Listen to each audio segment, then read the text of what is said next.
To start using Trading 212, you should click on the link in the description to get a free share up to $100 when creating an account.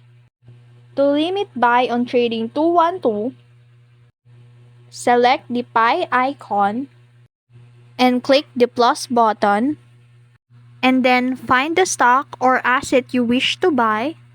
In this case, I'm going to buy Nvidia.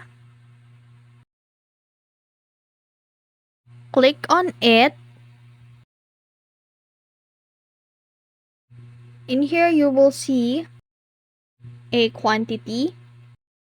Now, to limit, select limit and stop beside the market. Enter the desired price you're willing to pay and specify the number of shares or amount to buy. After that,